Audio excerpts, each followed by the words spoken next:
This is ChangeMakers with Katie Goar, finding the right solutions for the affordable housing community.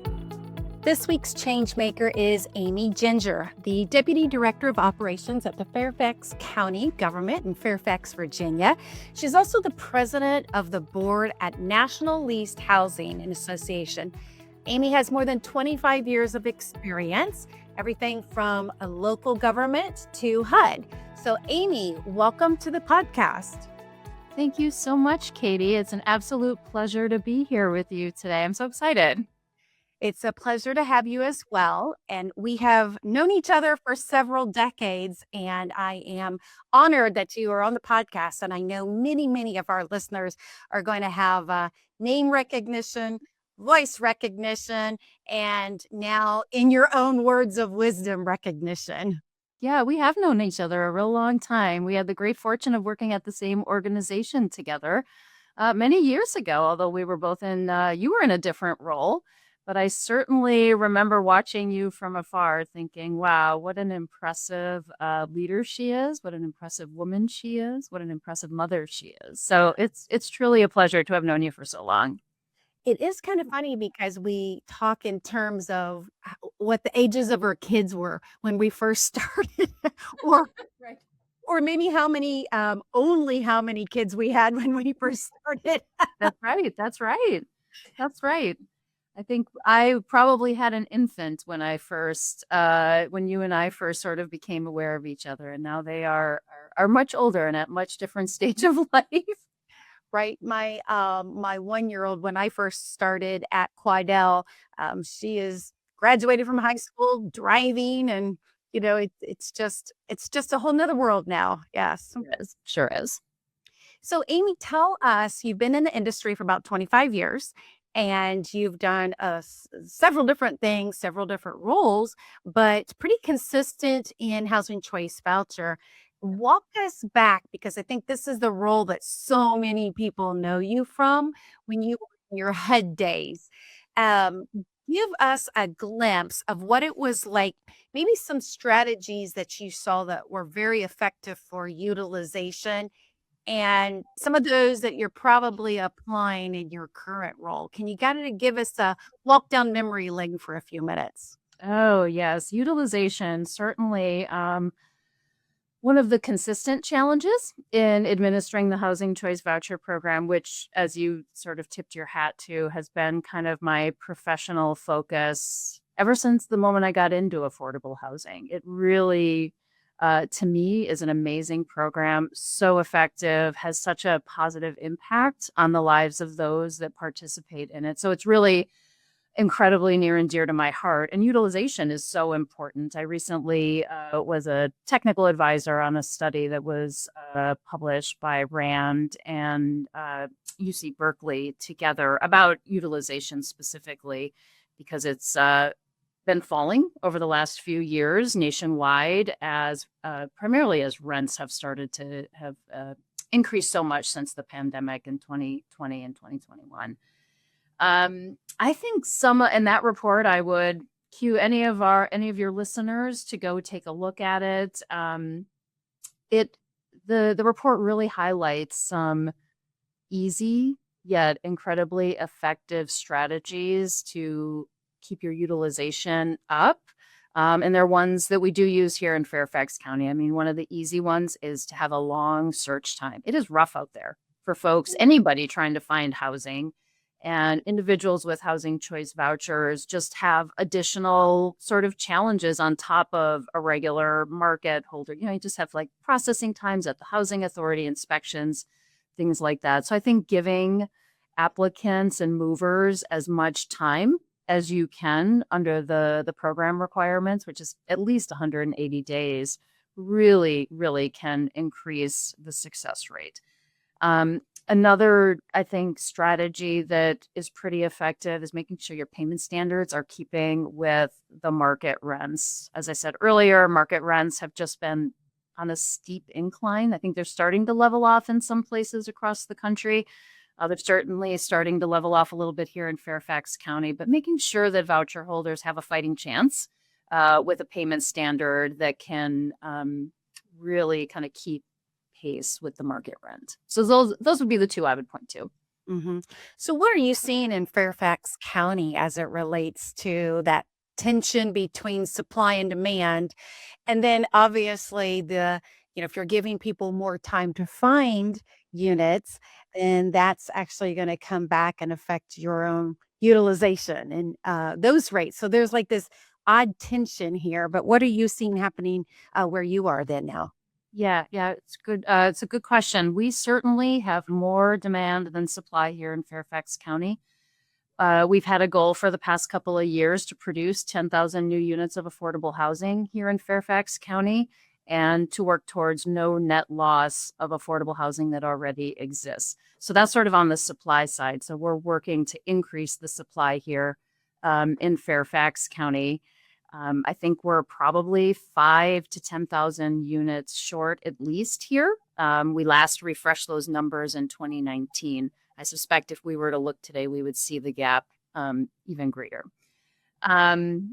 So supply is not nearly enough to keep up with demand. We are seeing our voucher holders struggle more and more. We're fortunate here in Virginia that we have source of income protection. So most property owners cannot turn someone down just because they have a voucher, and we have found that to be helpful. We've had to do quite a bit of educating property owners what that means, how to consider the value of the voucher when determining whether an applicant has enough income to pay the rent. So we have seen success rates kind of declining, but we've taken measures, as I said, search time, payment standards. We have geography-based payment standards now here in Fairfax County to try to ward off too much of a decline in success Mhm. rate. Mhm. The research that you were tapped as an expert for, I want to loop back to that. What did you find specific reforms that you were able to point to, or was there some type of a trending that you were seeing that maybe you want to give us the cliff notes on that research project? Yeah, I think the research really pointed to, and I should, at the outset state that the housing authority where I work is a moving to work housing authority. So we're one of a small number, about 139 nationwide, that have access to reduced regulations and fiscal flexibility in administering our housing choice voucher program. And I think the report really pointed to innovations are most likely happening in moving to work authorities. And I was just at the National Housing Conference last week on a panel about this very topic, and I felt like the cheerleader for moving to work. So I'm probably going to sound a little bit like a cheerleader here as well. I think in my experience, one of the things that moving to work agencies have that your regular agency doesn't have is predictability in their funding. And I do think predictability in funding is super important when it comes to innovation, right? We see it in our personal lives and you see it in your professional lives.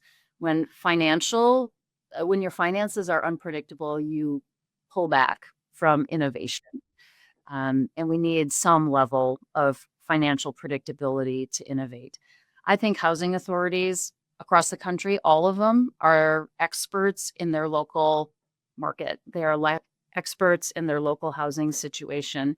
And so I think one of the reforms that I would love to see is an expansion of the moving to work program. And we have seen HUD over the years look to the moving to work agencies to identify where they might be able to innovate in the regular voucher program. I would love to see that continue because I do think there's some regulatory reform pieces out there that they could pick up that are kind of small. A great example of one they did recently is they allowed expanded use of administrative funding for things like landlord incentives, being able to pay for, applicant fees and things like that for movers. They picked that up both from moving to work and the emergency housing program. Mhm. And you are right. You touched on when there is any kind of unpredictability related to funding, there just seems to be this industry hesitancy, which is, rightfully so. There's natural cycles there that happen. But what you also mentioned was that that hesitancy leads to slower investment or a hesitancy you see played out with the technology, not rolling forward as much with technology. And it's a natural, I mean, it's just a natural, like you mentioned, it's like, your personal finances, right? It's just a natural sort of slowdown there that tends to happen.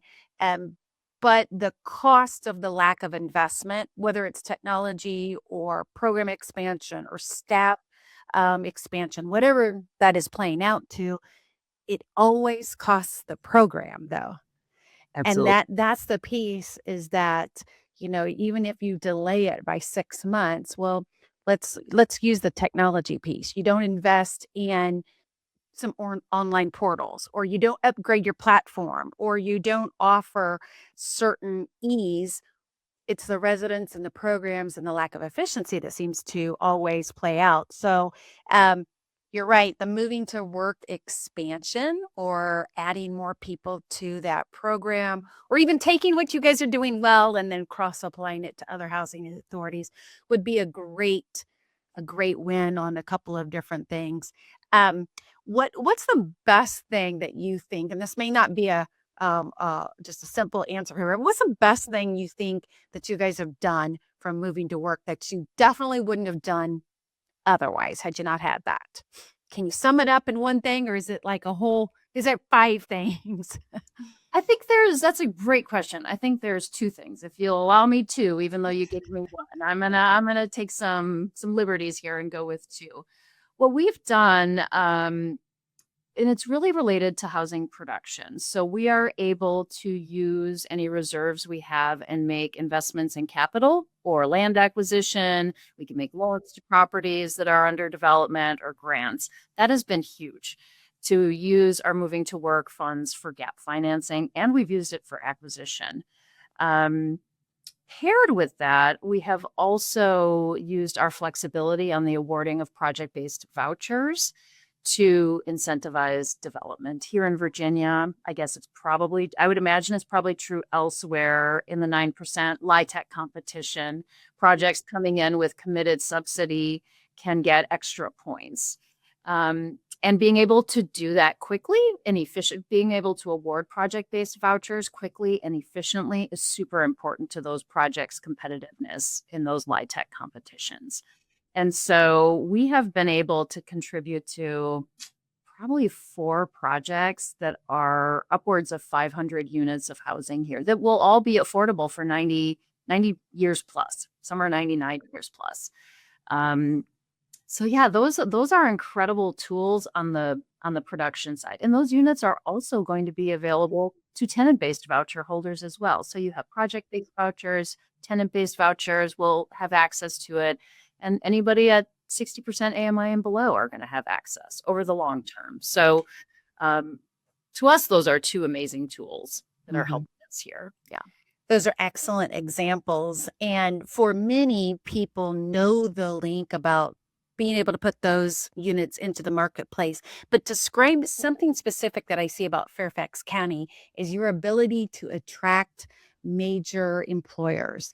And Yes. so what this tool does, so talk about some of that you're now leveraging this type of a tool to be able to offer at that particular table, which is a little different than just just saying, hey, we're going to build it, we're going to partner, we're going to provide it, because Fairfax County, you guys are a national leader when it comes to coming to the table for employers. So describe what happens there. Absolutely. The chairman of our board of supervisors, Chairman Jeff McKay, regularly says that affordable housing is key to our economic prosperity here in Fairfax County. We have one of the highest AMIs in the country, second only to, San Francisco, the Bay Area. And we do have major employers here. We're a huge technology sector here. We have a lot of healthcare here in Fairfax County. And Obviously, we're huge to the federal government. A lot of the federal government and its contractors, those employees live here in Fairfax County as well. And Fairfax County has a lot of amenities, and that is why people want to live here. That is why employers want to be here. And we need workers in those amenities. And so the AMI levels that we're serving in our housing here, these are, it's literally like school teachers, nurses, medical assistants. I mean, of course, it's your retail workers as well, but it is the workers that are so important to making Fairfax County the wonderful place that it is to live. And so we see Fairfax County and affordable housing as like together to make this a great place for everybody to come and live. Hmm. And it's one of those cities that when the mega names are coming in, they're at the table asking you to come in. They're saying, okay, I mean, you're not having to convince them. I've seen so many press releases come out of Fairfax County where, those partnership deals are happening with some of those major employers. And they were at the table from the beginning with you guys in Yep. most cases, right? Yeah. So there's no, there doesn't seem to be that there is this pulling and tugging that's happening because they want it to. They absolutely do. And one of our more recent partners is Amazon, but the Amazon Equity Fund. They've got HQ2, which isn't in Fairfax County. However, it's right in Arlington, which is right up against Fairfax County. And so that equity fund brought significant investment to a few projects in Tysons, which is a transit-oriented area here. And I think we've got maybe 800 units underway in Tysons. Have the Silver Line running through there, tons of employment opportunities for folks. So it was really nice to see Amazon be a part of those deals. Mm-hmm. Well, congratulations, because that's a big one too. I want to transition here and ask you a couple other questions. First of all, congratulations on being appointed the president of the National Leased Housing Association. And so I want to give NLHA a moment to have some coverage here because they're quite unique when you look across the board of industry partners and industry associations. They're really different. And so I want you to explain a little bit about who they are and what your president term is going to look like. Yeah, National Leased Housing Association truly is a unique industry association. And unique in the fact that they are a broad group of stakeholders, not just housing authorities, not just multifamily owners. I mean, you have housing authorities, you've got owners, you have syndicators, you have lenders, you have insurers. I mean, when you go to these conferences and when I'm at the board of directors meeting, I usually have my breath taken away by how broad the set of stakeholders are at the table. And it's stakeholders that really are truly all centered on the mission of affordable housing. So even if they're coming from a very profit-driven sector, like banking, like lending, they are zeroed in on affordable housing. And so NLHA really sets themselves apart in that way. I think NLHA is also an incredible legislative organization, super influential, I think, on the Hill. A lot of that is the people that work there. Denise, who is I think her title is executive director, but she is a powerhouse, has great relationships and really understands sort of the breadth of the work of affordable housing. In terms of what I plan to accomplish, I think it's a very interesting political time to be working in affordable housing. I think, continuing to advocate for expanded at a minimum, stable funding, expanded funding for the voucher program, expanded funding for PBRA, all the housing sort of subsidy programs. We were disappointed to see the road to housing not be a part of the NDAA, but fingers crossed that can continue on a separate path or maybe pops up somewhere else.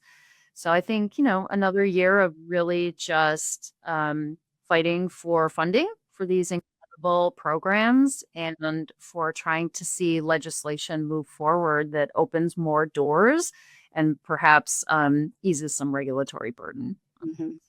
And it's interesting you mentioned that because easing that regulatory burden has also been part of the equation.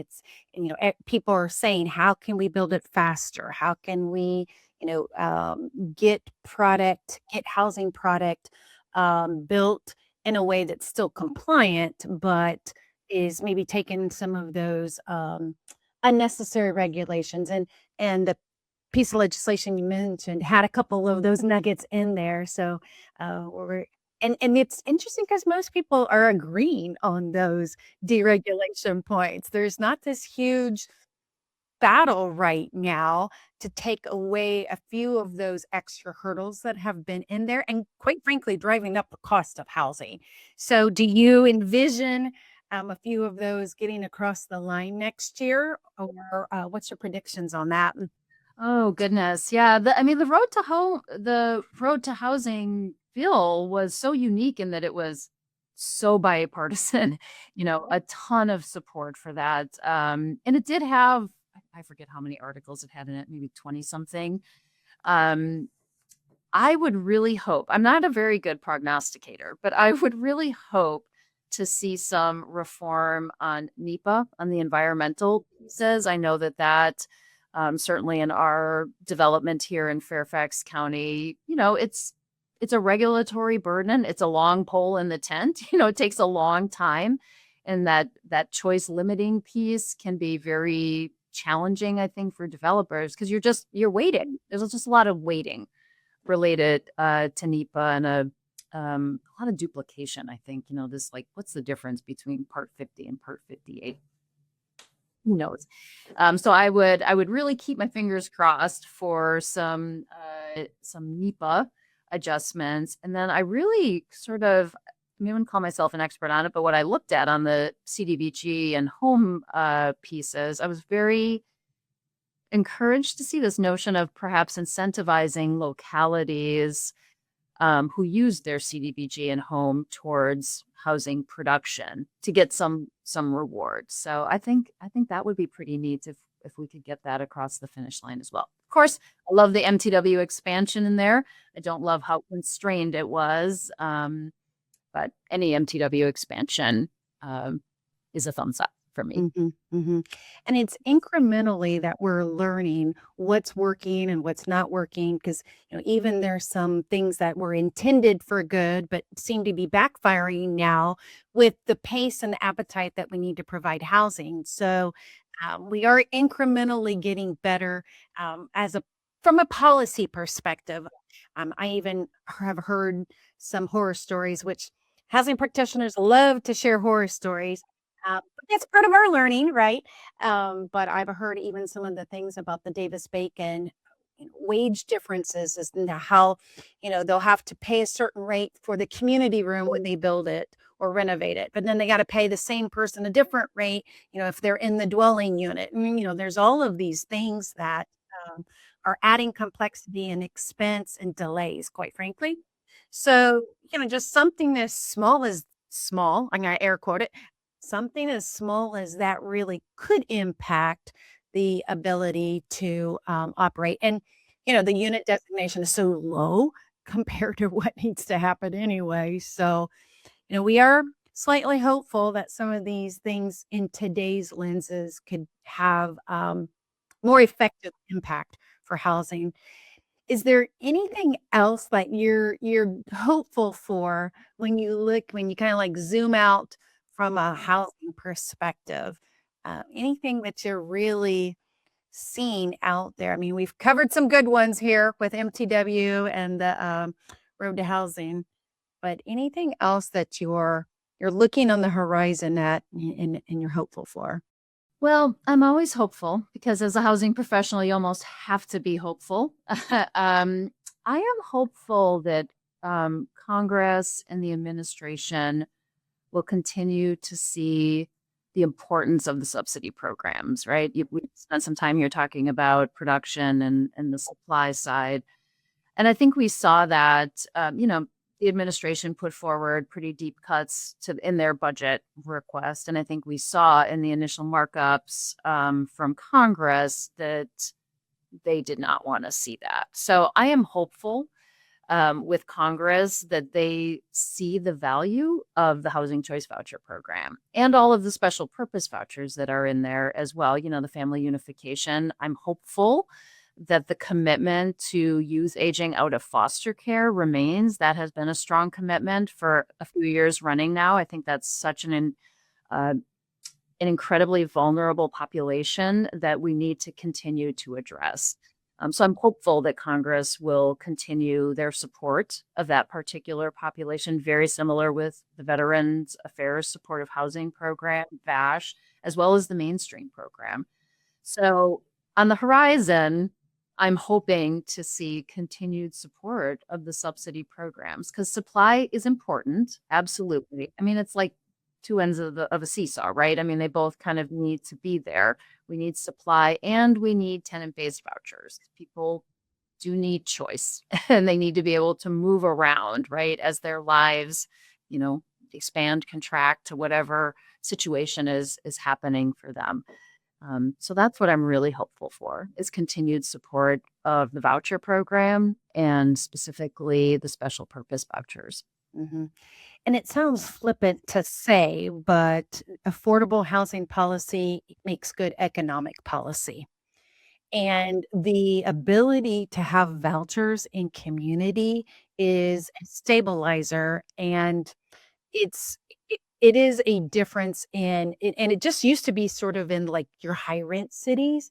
And now across the nation, we're seeing how this is making good economic sense for the individual and for the community. So we will keep the hope alive as it relates to the links. It's just being a real sound economic policy. Yes, absolutely. I think many localities don't think about how many millions of dollars go into the local economy through the voucher program. I mean, here in Fairfax County, we're at like $8.5 million a month that goes from the housing authority into the hands of private property owners. And when you start to talk about the voucher program, I mean, besides the point it being the right thing to do for people, when you start to talk about it in terms of the contributor it is to the economic engine of a locality, I think folks' eyes start to open a little wider, their ears open and say, wow, if this voucher program were to go away, that is $8 million less that would be reliably pumped into the economy. I mean, sure, maybe you'd have renters sort of fill in, but the voucher program is consistent, it's regular, it is first of the month. So absolutely, absolutely. Good housing policy is good economic policy. Agree. So I would be remiss if I didn't ask you. One of the things that I've loved about this podcast is not only does it let us be hopeful for the future, it lets us brainstorm for what we need today in regulation reform or just, compliance wins. But it also lets us highlight best practice. But another thing that I like is that we are able to do myth busting and we're able to say, you've got the microphone here. What is something that you really like to say? I like to break this myth up about housing, fill in the blank. What myth would you like to break up? I have two myths, if you let me. Okay. So one myth is about housing authorities. I think there's a myth that housing authorities don't know what they're doing or they're, purposely being bad, whatever, right? And to break that myth is the truth of the matter is that housing authorities, they exist in the communities they serve and they are 100% motivated by the community they serve. If they've made a mistake, it's more likely the result of the incredible complexity of the programs that we administer. So that's myth number one. Okay. Housing authorities are not bad actors. I mean, of course, you have one or two, but whatever. I mean, that happens. It's going to happen in any population. But housing authorities are actors in the community, and they know best, really, quite frankly, what needs to happen in their community. That's myth number one. The second myth is one that has been around forever, which is that, recipients, participants in the voucher program don't work, they're lazy, whatever, right? And what I have seen, no matter what housing authority I've worked in, and I've worked in housing authorities for 25 years, really big ones, I've consulted at really small ones, is that people are working. This voucher program serves, first of all, they serve a significant portion of elderly and disabled individuals where it's just not in the cards for them to work, right? So the voucher program is a safety net for the elderly and the disabled. And then when you get to the non-elderly and disabled, a significant portion of those individuals are working. And the reality in many localities in this country is you can be working full-time, maybe full-time plus, and you still can't afford the rent, no matter what. So that is the other myth. People do work, and even working, they still can't afford the rent. They still need subsidy to stay there. Yeah, and I really I appreciate any time the national trade organizations put forward how many people are working in the programs. If you take the big pot and then you, like you said, exclude senior, exclude disabled, even maybe exclude some veterans pieces of this, and then you look at that population, we're talking high percentages. I've seen studies that say about 70 to 74% are working, have employment associated. And some of those nice little HUD field and codes that you can run the reports on, that some of the, and that's definitely contradictory to the assumption, that it's 0% people working or, that kind of thing. Because that's a pretty high number. I mean, really anything over 50% is a high number. To look at some of these reports that say it's even up in the 70s is definitely combating that myth, isn't it? For sure. Absolutely. Well, Amy Ginger, I appreciate your time. It has been a pleasure to have you on here. We have accomplished our hopes and dreams for affordable housing for the new year, and we've been able to tackle a couple myths. What a fun conversation, Amy. I appreciate it. Thank you so much for having me, Katie. I look forward to lots of success for all of us in the new year. It's going to be great. Excellent. Again, I've been talking with Amy Ginger, the Deputy Director of Operations at Fairfax County, Virginia. Thank you. Thank you. Thanks for listening to ChangeMakers with Katie Goar. To find out more about Katie, go to quadel.com. That's QUADEL.com. This has been a production of Forbes Books Radio.